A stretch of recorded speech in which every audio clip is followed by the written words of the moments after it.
It's time for Rust University with Shell. This week we're going to be farming. Hey guys, welcome back. Welcome back, noobs, super noobs, dad gamers, fully employed people, people that touch grass. We're back for another episode.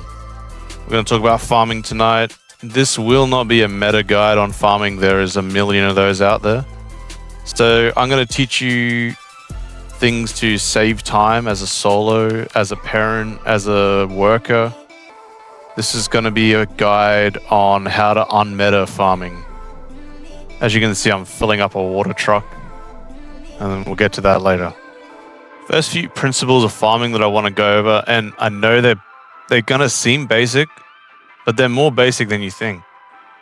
All you need is light, a source of water, and a planter. To be fair, you don't even need a planter. Now, when I say a source of water, there's water on the map. So I'm not talking about, you don't need to have a pond with 6 pumps and 2 filtration systems. You just need to be able to get water.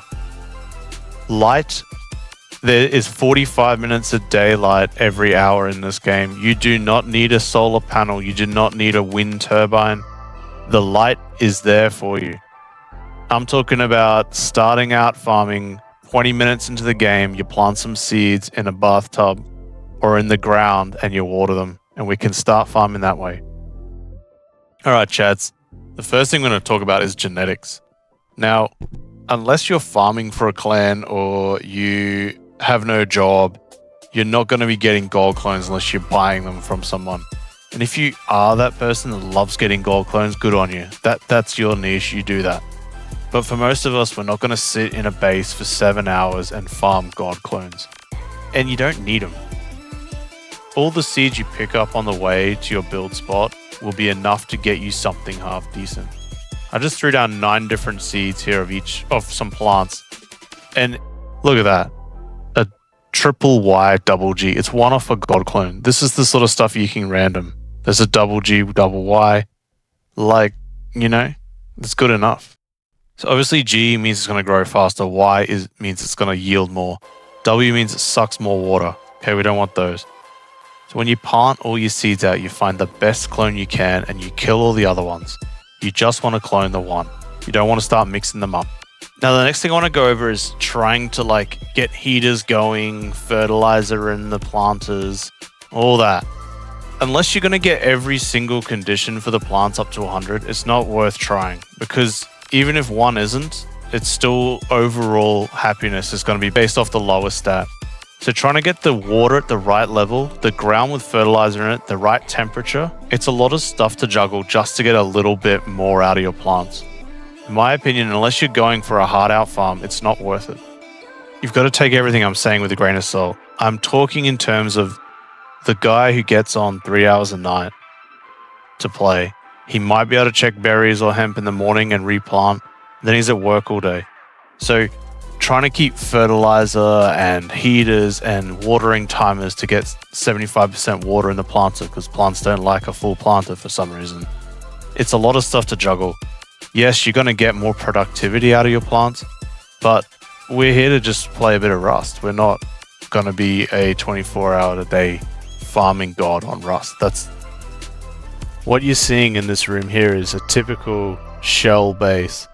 I will have planter pots stacked everywhere and I will be farming this way. So when you first kick off farming for the wipe, sometimes you can't even find a blue jerry can to fill up water. You can use boda bags. I use this all the time.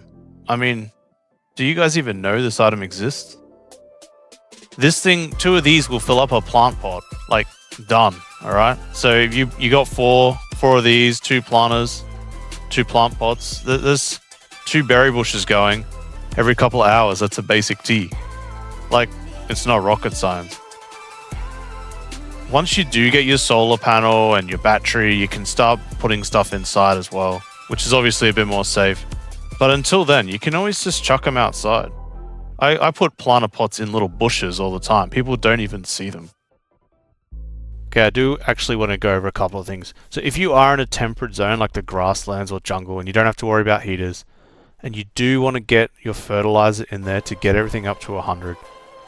That's cool. You don't need horses. You don't need 5 stables feeding horses bread all day long to produce fertilizer. You can throw all your leftover bones, spoiled food, grubs, plant fibers. All this crap can go in the composter, and it's going to make you enough fertilizer for your plants. You only need 1 fertilizer per 1 seed. So every time you plant a clone or a seed, it will eat 1 fertilizer, and that's it. So if you're planting 6 plants every 4 or 5 hours, you've got heaps of fertilizer just from bones, from spoiled meat, from grubs, worms, whatever else you can throw in there. Hey, if you want to do crossbreeding in genetics, go on rustbreeder.com and learn how to do it. It's the easiest way. Another thing I like to do to save time is get to know my plant. So if I've got a couple of plants, genes that I'm using, and I know how many berries they yield, sometimes, or quite often, you can pick them before they get to ripe and you're going to get the same amount of berries. If you have a look at this freeze frame, in the yield section, there's decimal places after it. As soon as that decimal goes over 0.5, so it goes to like 0.6 or whatever, it's going to round your yield up to the next whole number. All right, let's check back in on this. And now you can see we're 0.559 and it's rounded us up to 6. So we're only 10% away from being ripe. There's no way we're going to get another, we're not going to get to 6.59 and get a 7 yield from this plant. So you can pick it now and you'll get 6. There's no point waiting the extra 10%.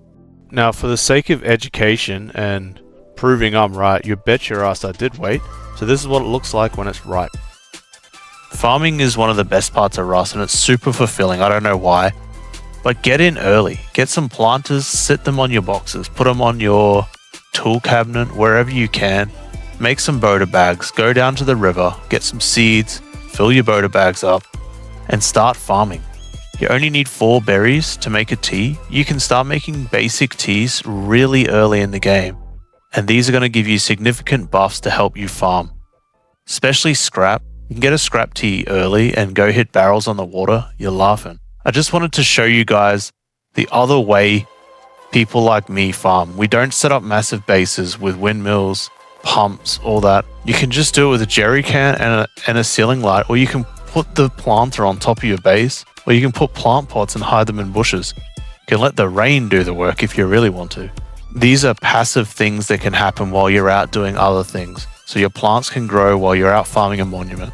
You come back, you make some more teas, you go hit some trees with your wood tea. It's the best way to do it, it's super fun, and it can leapfrog you into actually making a proper farm base down the road. I hope this inspires some people that don't usually farm at all to throw some plant pots in their base and get some berries going, or get some wheat going. Make some chicken pies. You know, chicken pies at the start of wipe give you better genetics when you're planting a seed, and people want that. I want someone to make a water truck and start delivering water, or you could be the guy that runs around at the start of wipe picking up hundreds of seeds and start a seed shop. Start selling seeds to the clans because they're going to want to buy 50 odd seeds at the start to try and find the best clones they can. Let's think outside the box a little bit. Let's roleplay these servers a little bit more. So much more fun. Right, I've jabbered on too long again. At least I've got this one under 10 minutes. Thanks for watching, guys. Next week, I think we're going to hit basic electrics, follow up this one, and I'll show you how to make a watering timer if you do want to go down that route. I'll show you a bit more basic electrics. I do a lot of electrical circuits in my container builds, so if you are interested, just check those out as well. Cheers, guys.